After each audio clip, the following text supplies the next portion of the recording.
Hey everybody, got another build here for you. This is the X-12. This is basically the X11 with a wood neck, and I added an EQ. What I did was I took the X4, which was pretty much was the closest thing I had to the X12, and gave it a triangular heel joint.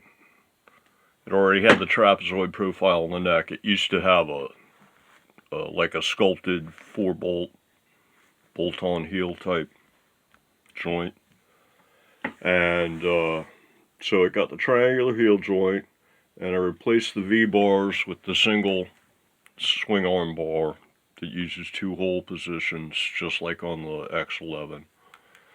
And then I took this is the leg bar, the original leg bar, off the X4 version 3. And then this is part of the strap bar.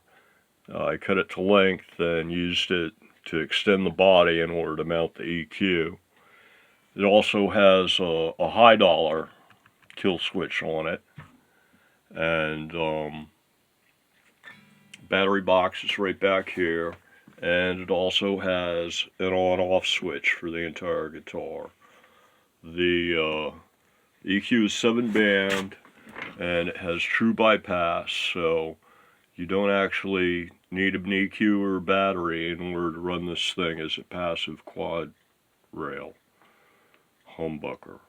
The pickup has coil split, but the guitar is not yet wired for coil split, or for coil split coil. As far as this, more or less has all the features of the latest and greatest of what's best. So let me just run down the feature list. It's 25.5-inch scale length. There's really no what's best on that. That's a matter of personal preference. 24 frets, more notes, right? It's got the Steinberger bridge and the Steinberger nut and 0 fret, and it's got the minimalist body. It's both flat and thin, so everything mounts on top of it. No routing required. It's got the peg hole hanger bracket up here, since it's a no head and doesn't have any headstock or headstock shoulders. Let's see. It's got the depth pickguard and the passive high output quad rail, and it's solid mounted to the body. It's just glued straight with the spacer at the proper height. That's it. It's got the kill button right there, and it's got the on-off switch is right there, and the onboard 7-band EQ, and the neck is made out of maple, and the fretboard's made out of rosewood. And let's see here. This is actually one of these orange dot inlay necks off of eBay that were available about a year ago. And they're really nice necks, super shredder necks basically. I cut the headstock off this one to make it a Steinberger. And they were relatively inexpensive, around $40. A really good buy in a 24 fret neck. And I just recently found out that at least one factory overseas is making these again, and they're now only about $45. So, and I found that and I was like, well, shoot, I ordered up 2 just on general purposes because it's a great deal on necks. So I don't really have builds slated for them, but I think since then I might have thought of a couple more builds. But yeah, back in the day I bought like half a dozen of these things because they were a great deal. and I've never been displeased with them at all. And apparently they are available again on eBay, so very pleased with them. And they call them orange dots, but it's actually more of a burnished copper color. It looks kind of orange here in the video. I mean, yellow in the video, but it's more of a burnished copper kind of a color. If you look at like that one versus this one, which is catching a lot of light. And so yeah, they tend to work well with almost any color guitar, really. I've discovered, because I've done all kinds of builds in all kinds of colors, from blues and reds, and I've never done a green, but bursts and naturals and stuff, and they don't seem to clash with any of those finishes, at least. So, but anyway, yeah, it's got the that's the orange dot necks. The body is made of plywood, as is the bar and the extension as well. It's got dual strap locks, but I haven't actually put them on. They'll be going right here and, of course, on the end of the bar. And let's see, it's got, yeah, it's, like I said, it already had the trapezoid neck profile on it. So, and this one clocks the scales at, starts at about 20 millimeters there, and it might go to 21, 22 at this end, something like that. It's nice and thin, and well rounded too, everywhere. And let's see, the triangular heel, you saw that, and I switched it from, it was 4-bolt with the sculpted, and now it's just a 2-bolt. It took me 2 tries to get the neck screw holes in the neck itself in the correct position, and it took me 3 tries to get the proper amount of brass shim to get the proper break angle for the neck, but eventually I got it. So, and let's see, yeah, it's got all the wiring on it is all shielded wiring, every place on it. The only thing that's not shielded is the black and white leads here from the kill switch. Everything else is all shielded cable. Pickups, I even used a little bit of shielded cable to go to the on-off switch. So, and the patch cord going to the EQ is obviously shielded. So, no issues with electronics home or anything like that, hopefully. And it's got a humbucker in it anyway, so it's nice and quiet. And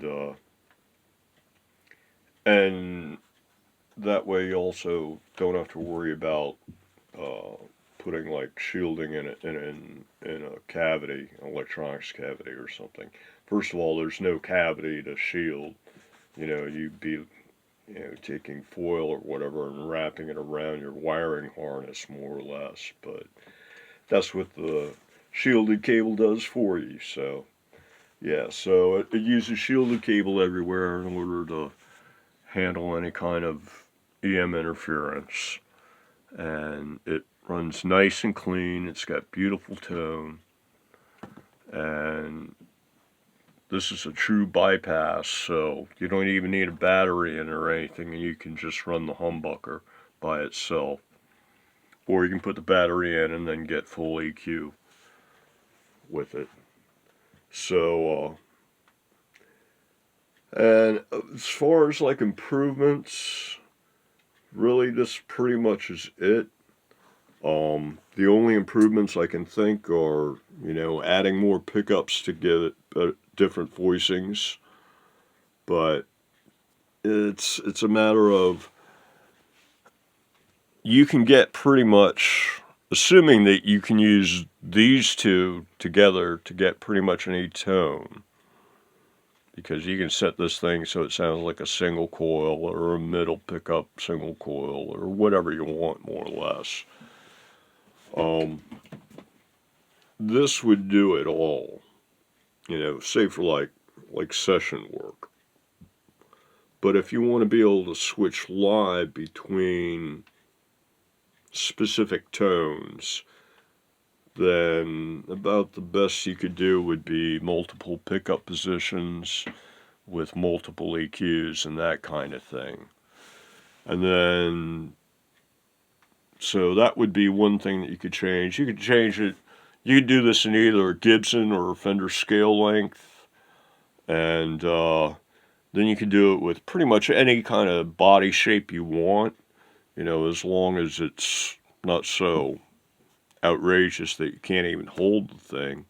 Because of the fact that it uses this swing arm bar, that's going to take care of all of your ergonomic and balance issues as far as the guitar goes, because the bar more or less makes the guitar sit properly and hang properly, and then you can just put on whatever body you want, just for decorative purposes, basically. And then other than that, you can, this would be more or less the state of the art, it would seem. You know, unless you want to get into alternate materials, which is going to raise the cost. You might eliminate the need to ever play with a truss rod, and, you know, it'll look fancier. And that's about it. So maybe a different kind of wood for the body, like a Bubinga or a Douglas fir or something like that. Something with a high specific stiffness might make a little bit of a difference. But that's about all I can think of in the way of changes or improvements. So I think that's going to do it for this build. I've actually already started on the next one here. It's basically that's not it. Where is it? There it is. It's a minimalist thing. Going to be a single swing bar like this, but in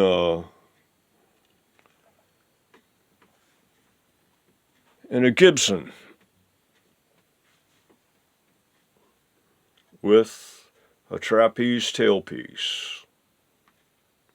What it is I when I was doing the my brass and bronze and copper mod to the Zenison LP, at first I tried to save $100 by aging a bunch of silver hardware in the acid you use for etching circuit boards. I forget the name of it. It starts with an F, I think. And I went a little too far and really chewed up the stuff, even though it still worked. And so I just kind of saved that for later. And that's what I'm going to use on this. This is the aged hardware build. So it's basically going to be a trapeze tailpiece Les Paul in a minimalist body with a single swing arm and no equalizer. And I haven't decided, I'm going to do a single coil under the bass strings at the neck and a single coil under the treble strings at the bridge for the pickup configuration. So that should be an interesting build too. But that's the next build. So this is the X-12 or the X4 version 4.0, if you want to put it that way. And yeah, this one pretty much, I think this is more or less the state of the art. And then you can do variations, you know, like this LP is an example of a variation of a minimalist in a certain style. So that would be an example of a trapeze tailpiece LP. And you can do anything you want with these minimalist guitars and the swing arm bar thing. You can do Steinbergers. One thing I haven't done yet is I haven't done a Strat. So I guess I'll have to do a Strat in a minimalist guitar. But yeah, maybe I'll do one of everything in a minimalist. I'll do a Strat, I'll do a Tele, and I'll do an LP. and maybe like a Gibson thing with a Bigsby, or I suppose you could replace the trapeze on this thing with a Bigsby.